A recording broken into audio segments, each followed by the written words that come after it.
Hello बच्चों, नोआबा YouTube channel के board our section में आप सभी बच्चों का स्वागत है। तो जितने भी बच्चे हैं आप लोग को पता होगा कि जो 12th का आप लोगों ने 2021 का इकोनॉमिक्स का पेपर दिया था उसका हम पार्ट 1 अपलोड ऑलरेडी कर चुके थे। तो आज हम पार्ट 2 लेके आए हुए हैं। पार्ट 1 अगर अभी तक आपने नहीं मैच किया तो आई बटन में मिल जाएगा, लास्ट तक वीडियो देखिएगा तो एंड स्क्रीन में भी मिल जाएगा, तो दोनों जगहों से आप कहीं भी देख सकते हैं।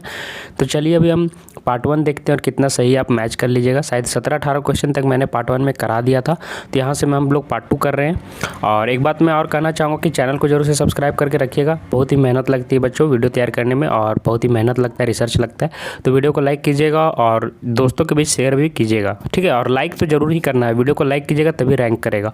तो चलिए हम शुरू करते हैं। और देखिए हमारा जो लेट हो गया इसलिए पार्ट 2 डालने में, क्योंकि हमारे पास इकोनॉमिक्स का पूरा क्लीन एंड क्लियर मतलब एक क्वेश्चन पेपर किसी ने भेजा नहीं था। जिसने पहले भेजा था वो बहुत ही अच्छे तरीके से साफ दिख नहीं रहा था, धुंधला दिख रहा था। अबर साहब से जिन्होंने भेजा उनका नाम अलीसा है। तो अलीसा जी ने अच्छा भेज दिया है और बहुत ही क्लियर दिख रहा है, तो सोचा मैंने कि चलिए वीडियो बना देते हैं। तो चलिए देखते हैं। तो देखिए यहाँ पे 16th नंबर क्वेश्चन 17 तक करा दिया था। 18th से देखिए 18th का मैंने यहाँ आपको बताया था कि 3rd क्वेश्चन आंसर सही होगा, प्राइस डिस्क्रिमिनेशन। उसके आगे देखिए क्या सही होगा। 19th नंबर क्वेश्चन में देखिए पूछ रहा है इनपरफेक्ट, तो निम्न में से पूर्ण प्रतियोगी बाजार के लिए विशेषता नहीं है, तो कीमत विभेदीकरण मैंने बताया। अब चलिए 19 से क्वेश्चन आपका देखते हैं। In perfect competition market A firm will stop the production when the price of good is less than. तो 19 का आपका आंसर 1 सही होगा। एवरेज वेरिएबल कॉस्ट, पूर्ण प्रतियोगी बाजार में एक फर्म उत्पादन बंद कर देता है जब वस्तु की कीमत औसत परिवर्तनशील लागत हो। क्या इंग्लिश बोलने में आपको डर लगता है? तो आज से डरना बंद कीजिए और डॉटनेट के इंग्लिश स्पीकिंग कोर्स के साथ आज ही जुड़ जाइए, जहां इंग्लिश के टॉप एक्सपर्ट आपको हिंदी भाषा की मदद से इंग्लिश बोलना सिखाएंगे, वो भी एकदम बेसिक से। अगर आप इंग्लिश बोलने में आज से हिचकिचाते हैं, या फिर आप अपने इंग्लिश इंटरव्यू की तैयारी कर रहे हैं, या फिर अपने आप को इंग्लिश में हीरो बनना देखना चाहते हैं, तो फिर ये कोर्स आपके लिए ही है। इस वीडियो के डिस्क्रिप्शन बॉक्स में ऐप का लिंक मिल जाएगा, जाके इस कोर्स का हिस्सा बनिए और अपने इंग्लिश बनने के सपने को पूरा कीजिए। चलिए 20 नंबर क्वेश्चन देखिए पूछ रहा है long run production function is related to, बोल रहा है दीर्घकालीन उत्पादन फलन निम्न से किससे संबंधित है। तो देखिए यहाँ पे क्या हो जाएगा, 20 का आपका आंसर सही 3 सही हो जाएगा। Law of returns to scale, पैमाने के प्रतिफल नियम से, ठीक है। अब ये देखिए ये सारे क्वेश्चन हमने करवाए हैं। अब 21 से चलिए देखते हैं, मैच करते हैं। 20 तक हो गया। 21 में देखिए पूछ रहा है which economics use to word micro and macro for the first time in economics. मतलब किस अर्थशास्त्री ने सबसे पहले समष्टि शब्दों का प्रयोग किया और व्यष्टि शब्दों का प्रयोग किया। तो 21 का 21st का आंसर कौन सा सही हो जाएगा? 4 ऑप्शन सही हो जाएगा, रैगरर फिरिस ने, ठीक है। तो डी ऑप्शन इसका सही हो जाएगा आपका 21 नंबर का। चलिए 22 नंबर पर हम लोग चलते हैं। 22 नंबर में देखिए पूछ रहा है विच of the following is not included in the calculation of gross national product, है ना, कि निम्न में राष्ट्रीय उत्पाद की गणना में निम्नलिखित में संबंधित कौन नहीं है। तो 22 का ऑप्शन नंबर आपका 3 सही हो जाएगा। 22 का 3 तो आपका हो जाएगा बोथ 1 और 2। अब 1 में कौन है? मध्यवर्ती वस्तुएं और पुरानी वस्तुओं का क्रय विक्रय, तो दोनों सही हो जाएगा। इंटरमीडिएट कमोडिटीज और purchase and sale of old commodities, ठीक है। 23rd में देखिए क्या क्वेश्चन पूछा गया है कि which of the following is an example of a stock. तो स्टॉक का एग्जांपल इसमें से कौन है? तो 23rd का 4 सही हो जाएगा। Quantity of goods kept in A godown, ठीक है। तो हिंदी में देखिए इसका क्या दिया हुआ है कि निम्न में से स्टॉक का उदाहरण क्या है, तो 4 ऑप्शन सही हो जाएगा, गोदाम में रखी हुई वस्तु की मात्रा। 24 में आ जाते हैं, देखिए पूछ रहा है कि which of the following is note the method of calculating national income. और हिंदी में क्या लिखा हुआ है कि निम्नलिखित में से कौन राष्ट्रीय आय की गणना की एक विधि नहीं है। तो 24th का आपका सेकेंड ऑप्शन सही हो जाएगा बच्चों, परसेंटेज मेथड, ठीक है, प्रतिशत विधि, ठीक है। अब चलिए हम अगला चलते हैं। अगला क्वेश्चन क्या दिया है देखिए 25th में क्या दिया हुआ है कि which bank is the central bank of India. तो ये आसान क्वेश्चन था, राष्ट्रीय केंद्रीय बैंक कौन है। तो 4 ऑप्शन सही हो जाएगा, reserve bank of India, reserve bank of India, भारतीय reserve bank. The main function of a commercial bank is, बोलता है कि व्यावसायिक बैंक का मुख्य कार्य क्या है, प्रमुख कार्य क्या है। 26 का सेकंड ऑप्शन सही हो जाएगा, टू क्रिएट क्रेडिट, साख का निर्माण करना। तो 26 का ऑप्शन नंबर 2 सही हो जाएगा। 27 नंबर क्वेश्चन देखिए क्या पूछ रहा है कि मुद्रा का कार्य क्या है। The function of money is, बोलता है कि मुद्रा का कार्य क्या है। तो measure of value, medium of exchange, store of value, सभी सही लग रहा है मुझे यहाँ पे। मूल्य का मापक, विनिमय का साधन और मूल्य का संचय। तो मुद्रा का कार्य ऑल ऑफ दीज हो जाएगा, ठीक है। 4 ऑप्शन इसका सही हो जाएगा 27 का। 28 देखिए क्या पूछ रहा है money is what does money is what money does who says that. बोलता है मुद्रा वह है जो मुद्रा कार्य करे, इसमें से किसने कहा था। 28 का ऑप्शन नंबर 1 सही हो जाएगा, है ना, हार्टले विदर्स ने। चलिए 29 देखिए क्या पूछ रहा है कि which of the following is assume to be the most liquid asset, बोलता है कि निम्नलिखित में से सबसे तरल संपत्ति किसे माना गया। तो 24 का ऑप्शन नंबर डी सही हो जाएगा, मनी मतलब मुद्रा। ठीक है, तो ये अभी हो गया 20। अब 30 में चलिए देखते क्या है। 30 नंबर में देखिए पूछ रहा है the major objective of monetary policy is, बोलता है कि मौद्रिक नीति के प्रमुख उद्देश्य कौन है। तो क्या हो जाएगा 30 का ऑप्शन नंबर आपको 4 सही हो जाएगा, ऑल ऑफ दीज, है ना, सभी हो जाएगा। Increase in input in output and employment stability in foreign exchange rate और प्राइस स्टेबिलिटी, उत्पादन एवं रोजगार में वृद्धि, विदेशी विनिमय दर की स्थिरता और मूल्य स्थिरता, सारे ऑप्शन यहाँ पे सही है। अब देखिए यहाँ पे 30 नंबर क्वेश्चन 31 में हम लोग आ गए हैं ना।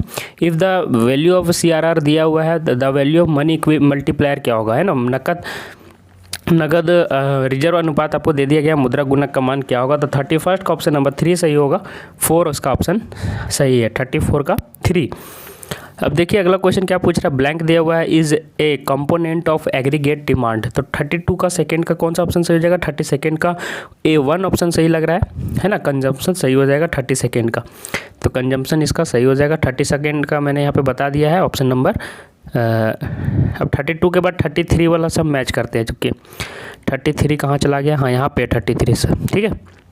तो मैंने 32 का क्या बताया था, 32 का फर्स्ट बताया था उपभोग। अब देखिए 33 में क्या है, what is the ratio of increment in X and consumption and increment in disposable income called in the economy, अर्थव्यवस्था में प्रत्याशित उपभोग में वृद्धि तथा प्रयोज्य कार्य में आय में वृद्धि का अनुपात को क्या कहा जाता है। तो 33 का आपका ऑप्शन नंबर कौन सा सही हो जाएगा, ये आपको यहाँ पे आपको टिक मारना है। ये एक क्वेश्चन ऐसा है जिसको सभी को कमेंट नीचे पे करना है, ये आप लोगों के लिए मैंने टास्क दिया है, ठीक है। आपको नीचे कमेंट करना है कि 33 का सही क्या होगा, ये आपको रिसर्च करना है। चलिए 34 का क्वेश्चन देख लेते क्या है कि विच वन इज ट्रू। तो 34 में क्या ऑप्शन होगा, ठीक है। तो ये बहुत आसान क्वेश्चन था। तो 34 का आपका ऑप्शन नंबर क्या हो जाएगा, 3, है ना, हमेशा इक्वल टू 1 होता है, 34 का 3। आपको 33 मैंने जो बोला है उसको सभी को कमेंट करना है, ताकि मेरा कमेंट बॉक्स में ज़्यादा से ज़्यादा कमेंट हो, ये मैं देखना चाह रहा हूँ कि कितने बच्चे पूरा वीडियो देखते हैं, ये मुझे चेक करना है।